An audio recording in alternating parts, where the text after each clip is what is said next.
morning. We're calling cases 24002-751, 24002-746, 24002-740, and lastly 24002-732. These are all in the matters of People versus Dante Smith. Today is the date and time docketed for his sentencing. Can I have appearances? Can we start with the people? Good morning, Your Honor. Lisa Lindsay on behalf of the people of the state of Michigan, P number 39570. Thank you. Good morning, counsel. And we've got defense counsel joining us on Zoom from the Forensic Center. Could you put your appearance on, counsel? Good morning, Maria Manarino, P39531, on behalf of Mr. Dante Smith, who is present with me. Mr. Smith, can you go ahead and identify yourself for the record, please? My name is Dante Smith. Thank you. Counsel. Thank you, Judge. We are ready to proceed. Thank you. And counsel, you and your client wish to be on Zoom for today's hearing, giving up your right, or his right, to be here live and in person. Is that accurate? It is accurate and, quite frankly, at our request. Thank you. Yes, very good. And counsel, if at any point in time you cannot hear something that is stated, please let us know so that we can repeat whatever it is that you missed in that event, okay? Thank you. All right, very good. All right, as noted earlier, we are here for a sentencing date. Mr. Smith has 4 matters with the court. All of the matters result short of trial by way of a plea. He was referred for a pre-sentence investigation report. I have a copy of that pre-sentence investigation report in front of me. I have had an opportunity to review it. Ms. Lindsay, I'd like to start with you. Have you received the pre-sentence report, and were there any additions, deletions, or corrections you needed to note or address? Yes, Your Honor, I received the report and there were no additions or corrections on my part. Okay, very good. Thank you. Ms. Manarino, moving to you, have you had an opportunity to review the pre-sentence investigation report with your client? Yes, we have received a copy of the report. I have reviewed it. I've gone through its contents with Mr. Smith, and we have no additions or corrections to the report. All right, thank you. And Mr. Smith, that is a correct statement that you had an opportunity to review your pre-sentence report with your attorney? Yes. Very good. And is it a true statement that your attorney indicated that there was nothing in the report that you wanted to update, correct, or have removed from the report? Is that accurate, sir? Yes, that is. Okay, thank you. Ms. Lindsay, today being the date and time set forth for sentencing, will there be anyone or any victims that will be addressing the court today? Yes, Your Honor, yes. Okay, and are you able to tell me how many people have presented themselves today to address the Let's see a court? show of hands who wants to speak. I see 2 hands, counsel? Yes. Okay, very good. Then with that, Ms. Lindsay, did you have anything that you wanted to address before I bring the complainants up to address the court? The only thing is on the OVs, I don't think they're scored correctly as it relates to psychological injury to the victim's family. I believe 15 points should be scored as to each file for that variable.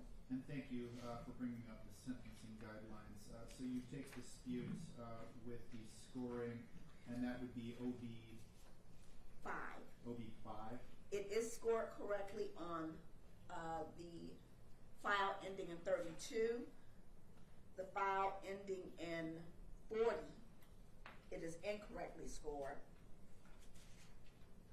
Is incorrectly scored on the file ending in 51 and incorrectly scored on the file ending in 46.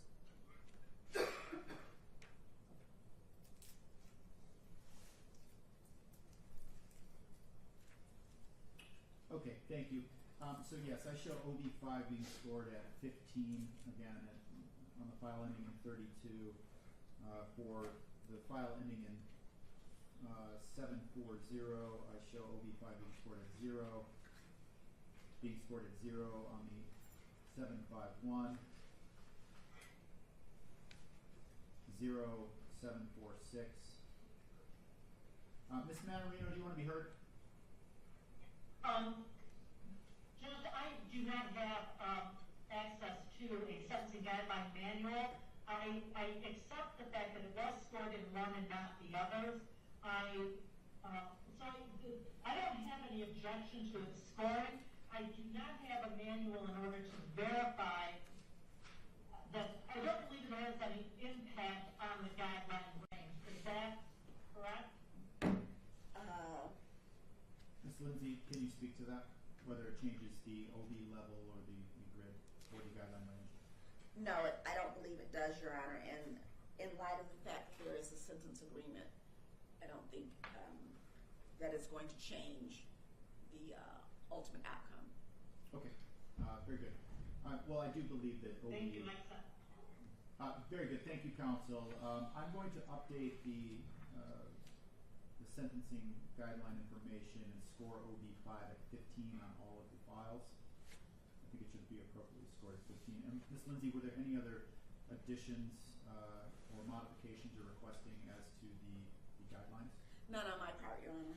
Okay, Ms. Manarino, speaking to the guidelines, were there any additional changes you wanted to note or address for purposes of the record? No, thank you. Okay.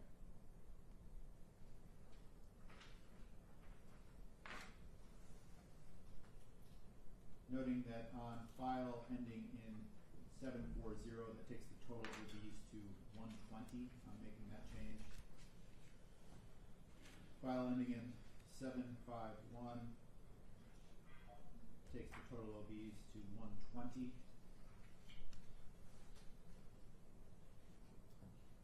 And the file ending in 746 similarly takes the total OBs to 120. Okay. Very good. With that, are there any additional issues that either of the parties wanted to address before I bring up the complainants who wish to address the court? Nothing from the people, Your Honor. All right. Very good. Okay, Okay. perfect. Thank you. Very good. If it is your intention to address the court today, whoever would like to go first can come on up. I'm going to have you sit right here in the witness stand.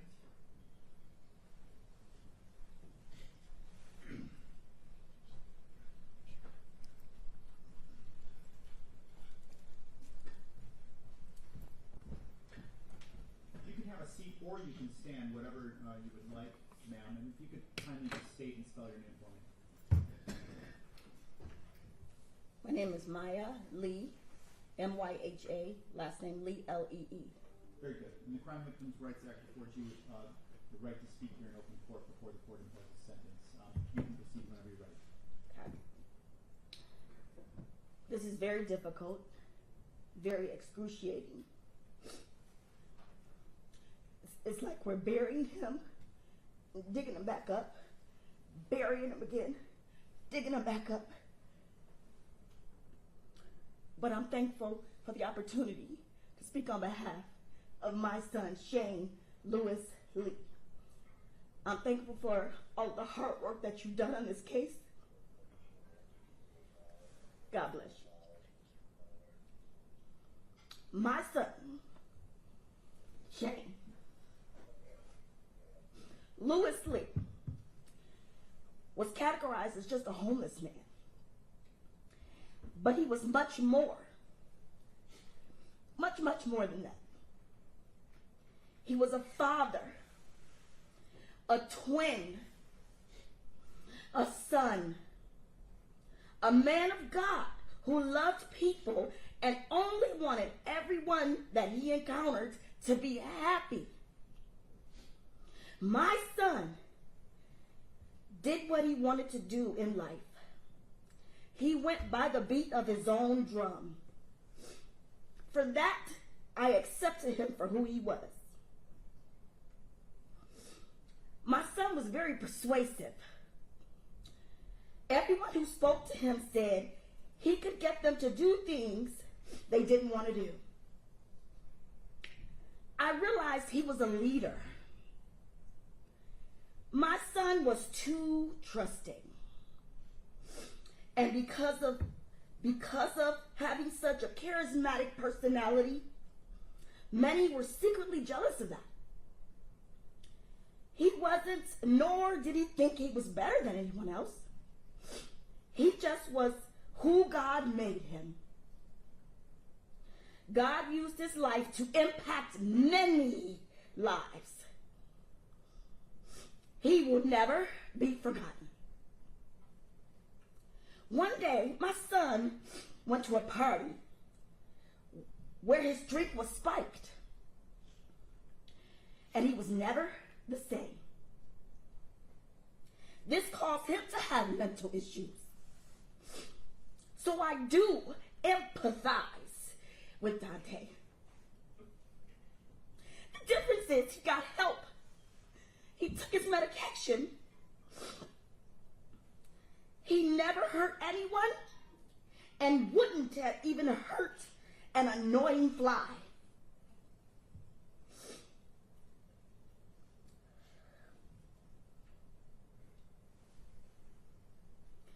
This was a great loss. Too much to express in this short period. He will never, never be forgotten. He is loved by all his friends and his family. Dante Raymond Smith. It is hard to even say your name. It was extremely hard even seeing your name printed on this piece of paper. As a matter of fact, I feel sick to my stomach right now at the thought of you and what you did. That is my human and natural response to the brutal, unnecessary murder of my beautiful son, Shane Lewis Lee, and all of the victims of August 2022. The hardest thing to do is to say this out loud. I forgive you. I'm not saying this is easy at all. I cannot do this of my own strength. I have to pray daily and ask for help to keep forgiving you every day. Sometimes I have to do it hourly and even by minute at times. No, it doesn't get better with time. We just learn to keep living, sometimes just existing.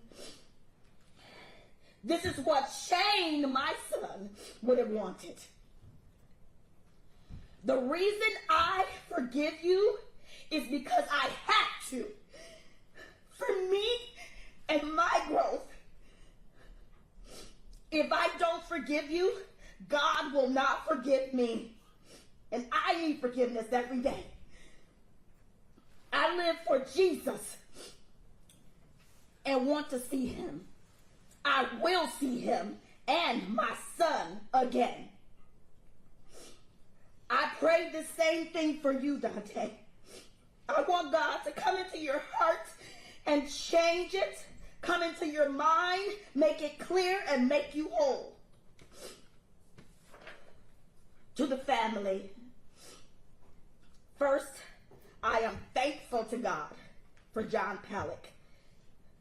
God spared him to be a witness for his love.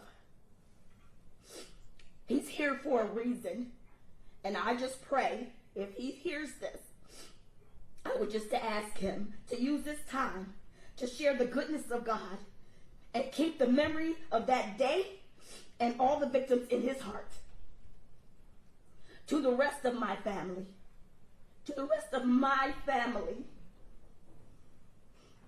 I call you my family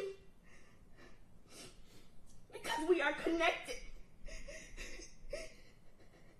not through birth or biological ancestry, but through innocent bloodshed. I wish you weren't here to experience this recurring heartache. I wish you weren't here to process the magnitude of this loss continually. I wish you weren't here realizing all over again they are never coming back. I wish we weren't related in this manner to share in the ever agonizing thoughts and the vivid imaginations plaguing our minds. On one hand, wondering what happened exactly, but on the other hand, can't bear the little that we know. August 2022, our lives changed forever in ways that only this family can understand. The pain is unbearable. There is nothing no one can say or do to make it better. But I do pray for you as I pray for me. I love you all, but God loves you more. For the last time in this public and judicial setting, my son, Shane Lewis Lee, and the rest of my extended family will never be forgotten. Thank you. Thank you, ma'am. If the next individual would like to come on up, you can.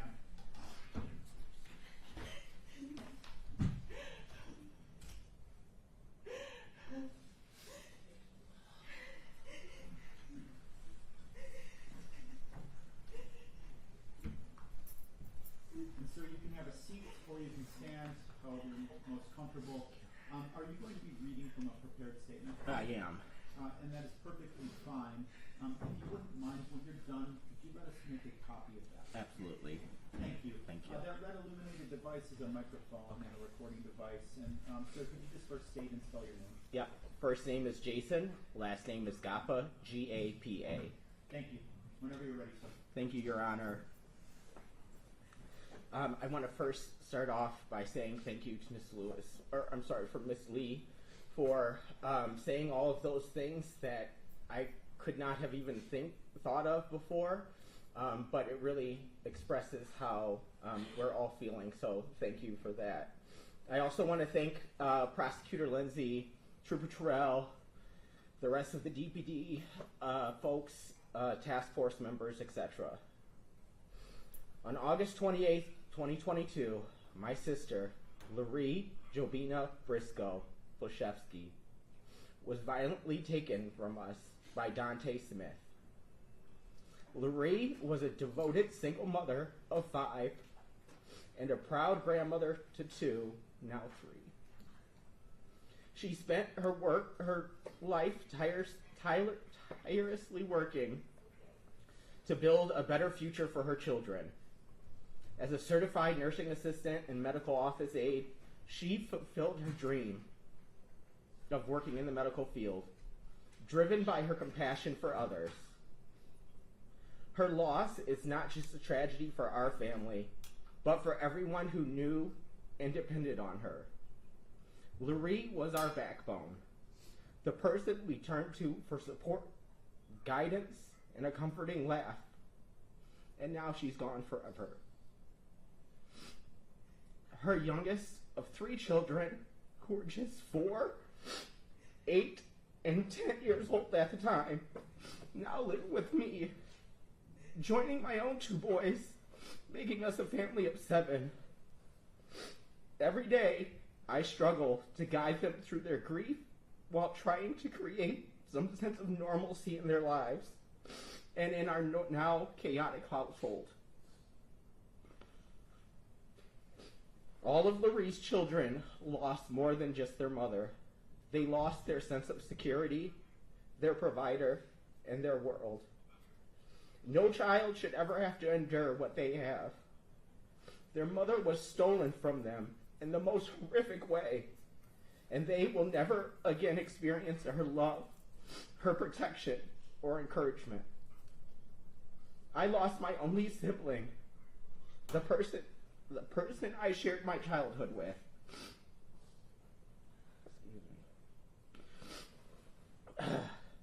The one who truly knew me in a way that no one else ever could. There will never be a person in my life who can fill that space. Your Honor, I truly believe that this crime could have been prevented. Our mental health system has failed again. As we heard in the previous hearing, Dante Smith's family tried to get him help, but the system had few options once he became an adult. If mental health care was more accessible and more proactive, perhaps we wouldn't be here today. We need more resources for young adults in crisis, and not just in those moments of emergency, but with those ongoing and real life support. Our community deserves to be a place where people with severe mental illness are encouraged to stay compliant with treatment, stay accountable, and be accepted, while also ensuring the safety of those around them. Despite this failure, Dante Smith remains an ongoing danger to our society. He should never again be allowed to walk freely among innocent people. He made the choice to take multiple lives, including my sister's, and in doing so, he sentenced her children to a lifetime without their mother. Yet one day, if nothing changes, he will have the chance to rebuild his own life, to grow old, and to experience the opportunities he stole from Lurie. That does not feel like justice. Given the severity of the crime, the only one just a sentence is one that ensures that he never has the opportunity to do this again. My family, my nieces and nephews, and our entire community deserve that peace of mind. I ask the court to recognize this permanent damage done to our family and to use your judicial discretion to impose the maximum sentence possible, regardless of the plea deal. No amount of time will bring Lurie back, but a longer sentence is the only way to reflect the devastation that he caused. Thank you again to the court and to everyone for all of your time today. Thank you. Thank you, sir. Ms. Lindsay, if you could just kindly confirm that no additional complainants wish to address the court.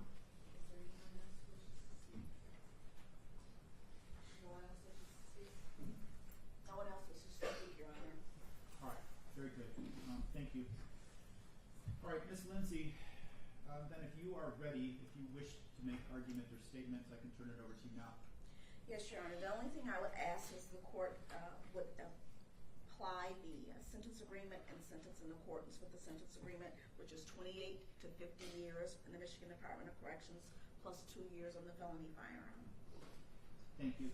Regarding claims restitution, Ms. Lindsay, I did not see any being claimed currently in the pre-sentence investigation report. Is that accurate? I don't have any numbers at this point. Okay, very good. And Ms. Manarino, did you wish to make any argument or statement on behalf of your client?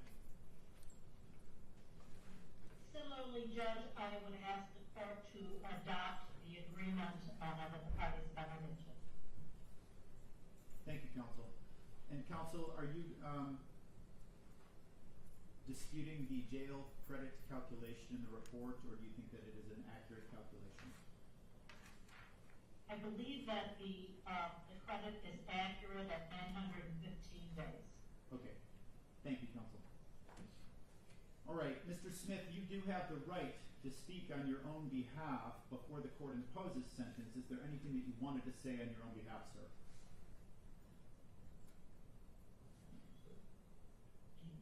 Is there anything you'd like to say? You don't have anything to say that thing, Judge. No, Judge. All right, very good. All right, Mr. Smith, I've had an opportunity to review the information in the pre-sentence investigation report, had an opportunity to listen to 2 victim impact statements here today. noting, and I wanted to acknowledge all of the work done by the respective attorneys on these 4 files. These are files that have been pending with the court for quite some time, and I know that both Ms. Manarino and Ms. Lindsay put a lot of time and effort into coming up with the resolution that was ultimately reached in all 4 of these cases. And I am going to adopt the sentence agreements that were negotiated on Mr. Smith's behalf for all 4 of his files. The set of circumstances that ultimately brings Mr. Smith and all of the folks in this courtroom present here today goes without saying, or should go without saying, that it's a tragic and terrifying set of circumstances that ultimately brought Mr. Smith before the court. It certainly shines a light on the need for mental health resources, the need for mental health intervention, and perhaps ultimately some shortcomings in our current state of mental health. One of the tenets or cornerstones of the criminal justice system is to try to make crime victims whole. And I acknowledge in cases where life is lost, it is virtually impossible to make a crime victim whole, despite the criminal justice system's best efforts, and despite the court's efforts to come up with a sentence that is, again, going to try to make them whole. But I certainly recognize that no term of years is going to bring anyone back.